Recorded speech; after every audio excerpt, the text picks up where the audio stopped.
मुझे क्षमा कर दीजिए राजकुमारी जी। मैं आपकी रक्षा नहीं कर सका। आप तुरंत इस मार्ग से लौटकर विजयगढ़ की ओर प्रस्थान कर जाइए। हम विजयगढ़ की ओर तभी प्रस्थान करेंगे जब हमारा स्वामी भक्त तारा सिंह और राजकुमारी किशोरी हमारे साथ होंगे। राजकुमारी ने यदि महाराज की अनुपस्थिति में अपने आप को खुश कर लिया तो हम जिंदगी में कभी अपने आप को माफ नहीं कर पाएंगे। उनको एक क्षण के लिए भी अकेला नहीं छोड़ना।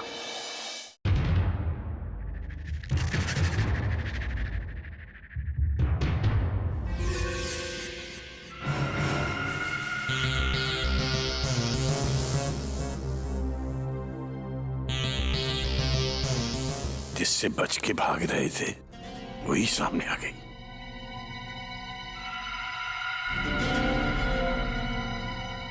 पंडित जी, आपकी उम्र बहुत लंबी है। जैसे ही हमें पता चला कि आप आ गए हैं तो हम खुशी के मारे आपके ही कक्ष में आ रहे थे और आप हैं कि हमारे सामने ही प्रकट हो गए। बताइए ना, इतने दिन कहाँ चले गए थे आप? मैं क्या बात है पंडित जी, आप इतने परेशान लग रहे हैं। हमें बताइए ना, क्या कारण है? आपका ये मुरझाया हुआ चेहरा, क्या बात है? मुझे बताइए ना। हम आपके चेहरे पर मुस्कुराहट लाने की कोशिश करेंगे। लेकिन शकुंतला देवी, मुस्कुराहट लाने की बात तो तब हो ना जब मैं किसी बात को लेकर दुखी हूं। शकुंतला देवी, मैं बिल्कुल ठीक हूं। आप बताएं। अरे क्या पंडित जी, आप देवी देवी कर रहे हैं। आप हमें शक्कू कहिए ना तो हमें कितना अच्छा लगेगा। पंडित जी, आप हमें देखते ही किस विचार में पड़ जाते हैं?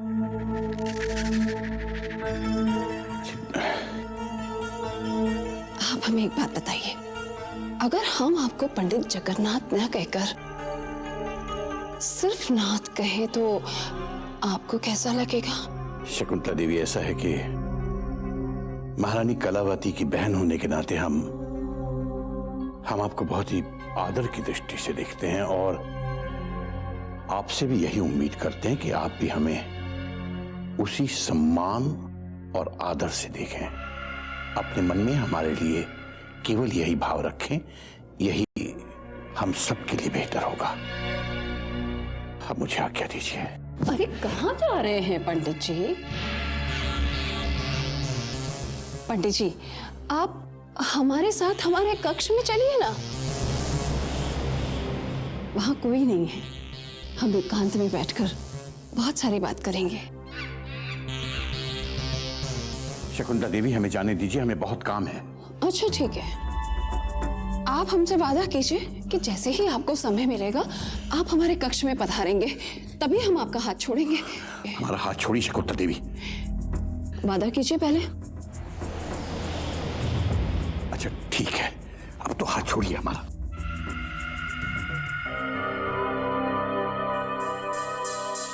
तुमने अपना हाथ तो छुड़ा लिया पंडित जगन्नाथ, किंतु तुम्हारा साथ हम तभी छोड़ेंगे जब तुम्हारे जरिए हम अपनी समस्त मनोकामनाएं पूरी कर लेंगे।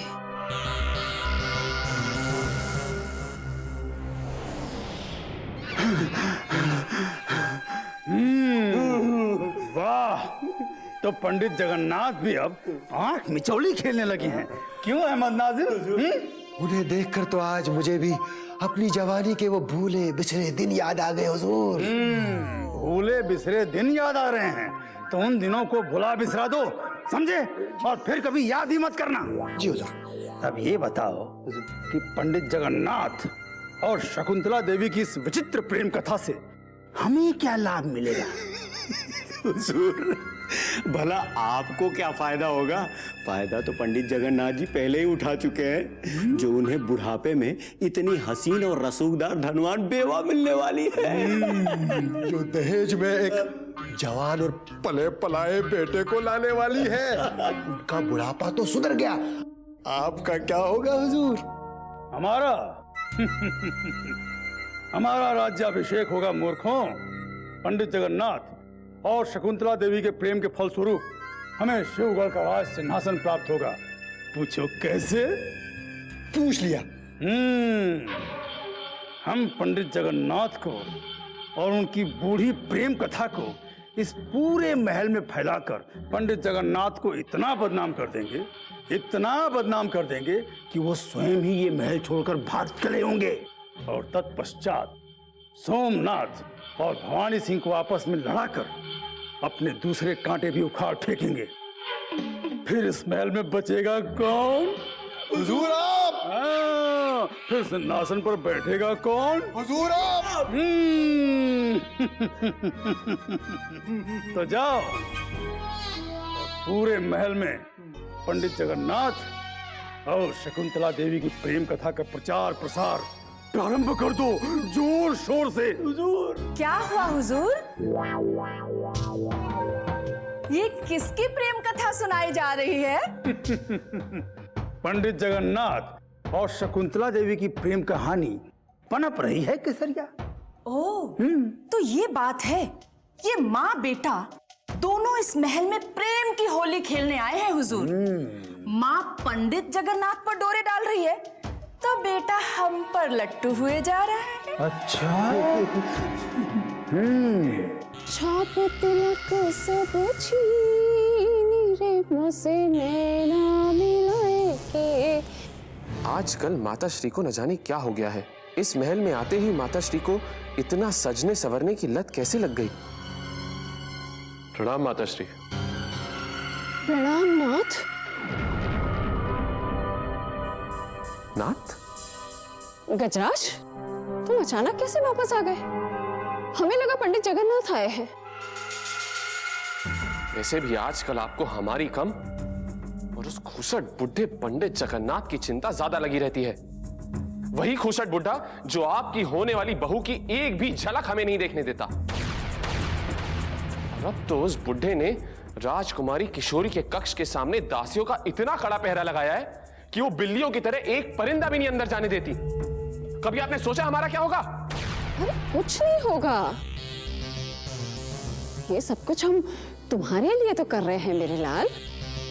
और तुम्हें पता है, एक बार पंडित जगन्नाथ अगर हमारे वश में आ गए तो फिर तुम देखना कि वो तुम्हारी उंगली पकड़कर राजकुमारी से मिलाने के लिए सुबह शाम खुद लेकर जाया करेंगे। पता नहीं वो दिन कब आएगा माता श्री। सारा दिन हम इन कुरूप दासियों की शक्लें देख देख कर बहुत तंग आ गए। गजराज, वो समय शुरू हो चुका है अभी से। वो बूढ़ा शेर न जाने कब हमारे कक्ष में आ जाए। अब तुम यहाँ से अभी चले जाओ, वरना वो तुम्हें देखेगा तो उल्टे पांव लौट जाएगा। सारा दिन हम महल में घूम घूम कर बहुत थक गए हैं माता श्री। यदि थोड़ी देर विश्राम कर लेते तो। विश्राम करने के लिए पूरा महल पड़ा है बेटा।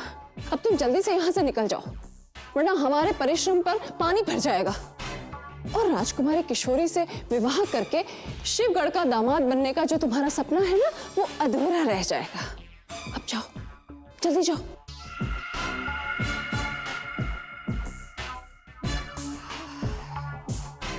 मूर्ख बिल्कुल अपने पिताश्री पर गया है।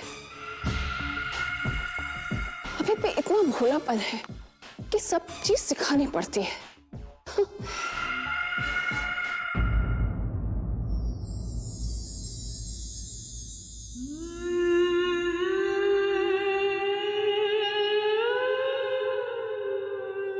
अगर राजकुमारी दिन रात इसी तरह से सकती रही तो हमारे रमल की भविष्यवाणी सच होने में देर नहीं लगेगी।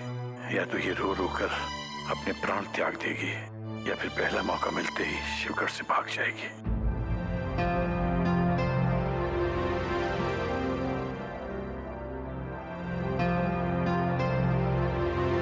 ऐसे उदास क्यों बैठी हो बेटा? हमें इस महल में बहुत घुटन होने लगी है पंडित जी। अब एक क्षण भी हमें सदियों के समान लगने लगा है। राजकुमारी, यदि आप अपने आप को इस कक्ष में यूं बंद करके अकेले बैठी रहेंगी तो जिंदगी बोझ तो लगने ही लगेगी। कितने दिन हो गए आपको इस कक्ष से बाहर निकले हुए? महल में कौन है हमारा जिनसे मिलने के लिए हम कक्ष से बाहर निकलने की सोचे, सब हमें नीचा दिखाने के प्रयास में लगे हैं। इसीलिए हम अपने आप में सिमट कर रह जाना चाहते हैं। और अब तो विजयकर से उनका संदेश आने की भी कोई आशा नहीं है, क्योंकि उनके संदेशवाहक तारा सिंह का कुछ पता नहीं चल सका कि वो कहाँ है और किस हाल में है। राजकुमारी, हमें लगता है कि वो सुरक्षित अपने राज्य वापस लौट गया होगा, क्योंकि हमारे गुप्तचरों ने उसे सब जगह देखा, लेकिन कुछ पता नहीं चला। नहीं पंडित जी, या तो उसकी मृत्यु हो चुकी है या कहीं घायल अवस्था में है, क्योंकि भवानी सिंह ने हमारे आंखों के सामने उस पर तलवार से आक्रमण किया था। बेटा, आप उसकी चिंता मत कीजिए, वो जहां भी होगा हमारे गुप्तचर शीघ्र अतिशीघ्र उसे ढूंढ लेंगे।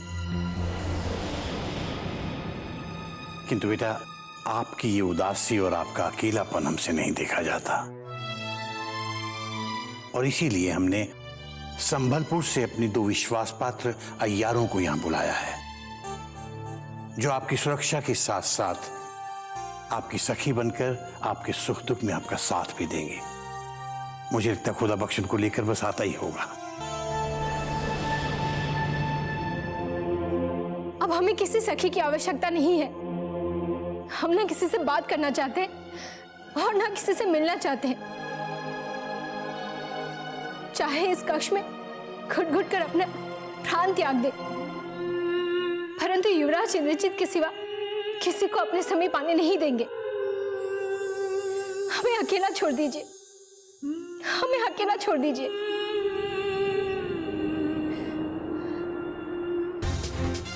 अगर राजकुमारी को कुछ हो गया तो महल में छुपा हुआ एक भी शत्रु जीवित नहीं बचेगा।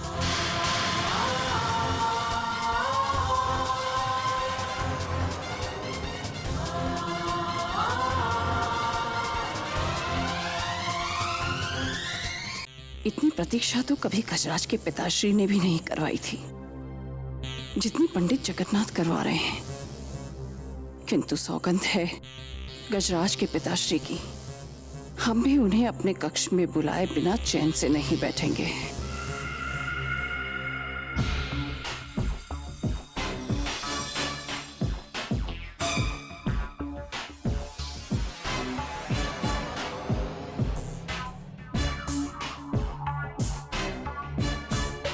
प्रणाम शकुंतला जी।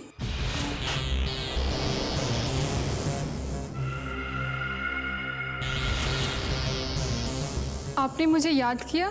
याद तो हमने अपने नाथ को किया था, जो हमें वचन देकर भी अभी तक हमारे कक्ष में नहीं आए। आपके नाथ? तुम हमसे ज्यादा प्रश्न मत किया करो। तुमसे जितना कहा है उतना ही करो, और जाओ पंडित जगन्नाथ के कक्ष में जाकर उनसे कहो कि हम अपने कक्ष में उनकी प्रतीक्षा कर रहे हैं। जो आ गया। ठहरो। जी।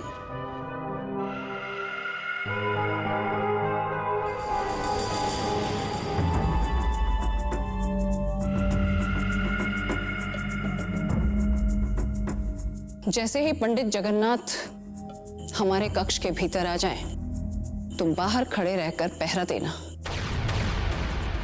और अगर कोई कक्ष के भीतर आने की चेष्टा करे तो उसे बाहर से ही विदा कर देना, क्योंकि हमें पंडित जगन्नाथ से राजकार्य के बारे में गुप्त बातें करनी है।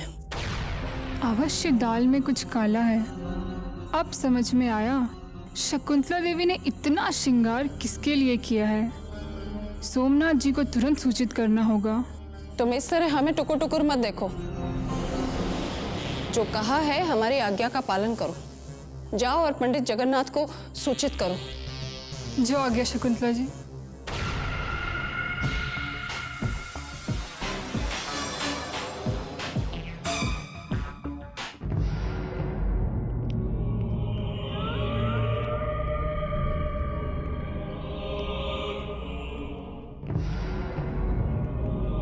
आप कहाँ चले गए थे हुजूर? आपके अनुपस्थिति में यहाँ कितना बड़ा उलटफेर हो गया है। क्या कहना चाहती हो तुम? यही कि भवानी सिंह को कारागार में बंद करने के बाद अब पंडित जगन्नाथ आप दोनों को ढूंढ रहे हैं। कारण क्या है? ये तो मैं नहीं जानती, लेकिन राजकुमारी किशोरी को भवानी सिंह से बचाने के पश्चात पंडित जगन्नाथ ने महल की और राजकुमारी किशोरी की सुरक्षा बहुत कड़ी कर दी है। किंतु राजकुमारी किशोरी को वो महल में लाने के बाद यही जानने का प्रयास कर रहे हैं कि आखिर महल से कौन कौन से महायोद्धा गायब हैं। तो क्या पंडित जगन्नाथ को मेरे आका पर शक हो गया है कि मेरे आका शहजादी आलिया की तलाश के साथ साथ भवानी सिंह और विजयगढ़ के यार का खात्मा करने के लिए महल से बाहर गए? नहीं, मुझे अभी तक ऐसी कोई सूचना नहीं मिली है। तो फिर हमें मौके का फायदा उठाना चाहिए मेरे आका, और इसी वक्त पंडित जगन्नाथ के पास पहुंच जाना चाहिए और उससे यह कहना चाहिए कि हम शरद की हिफाजत का मुआयना करने के लिए महल से बाहर गए थे, ताकि उसे हम पर शक ना हो। ठीक कह रहे हो चंगेज। भवानी सिंह की अनुपस्थिति में पंडित जगन्नाथ का भरोसा जीतने का यह सुनहरा अवसर हम कभी नहीं खोएंगे। चलो चंगेज, हम इसी समय पंडित जगन्नाथ के कक्ष में चलते हैं। ठहरिए हुजूर। मृणाल ने तुम्हें कितनी बार कहा है, जब किसी अच्छे काम पर जाया करें तो टोकना नहीं चाहिए, वरना बनते हुए काम बिगड़ जाते। क्षमा कीजिए हुजूर, लेकिन अभी मैं शकुंतला देवी का संदेश लेके पंडित जगन्नाथ के पास ही जा रही हूँ। शकुंतला देवी का संदेश पंडित जगन्नाथ के लिए? उसे क्या कार्य हो सकता है? लगता है दोनों के बीच चुपके चुपके कुछ चल रहा है हुजूर। इसीलिए शकुंतला देवी ने पंडित जगन्नाथ को अपने कक्ष में अकेले मिलने के लिए बुलाया है। इसका मतलब मेरे आका कि पंडित जगन्नाथ तो बड़े छुपे रुस्तम निकले। और यदि ये सच हुआ तो ये छोटी सी बात शिवगढ़ के महल में बहुत बड़ा विस्फोट कर देगी, और हम पंडित जगन्नाथ को शर्म से मुंह छुपाकर इस महल से भागने पर विवश कर देंगे। वो कैसे मेरे आका? वो हम कह के नहीं बल्कि करके दिखाएंगे। जाओ मृणालिनी, जाओ। पंडित जगन्नाथ और शकुंतला देवी की इस बुजुर्ग प्रेमकारी की पूरी जानकारी अपनी धूर्त आंखों में समेटकर हमारे पास लाओ।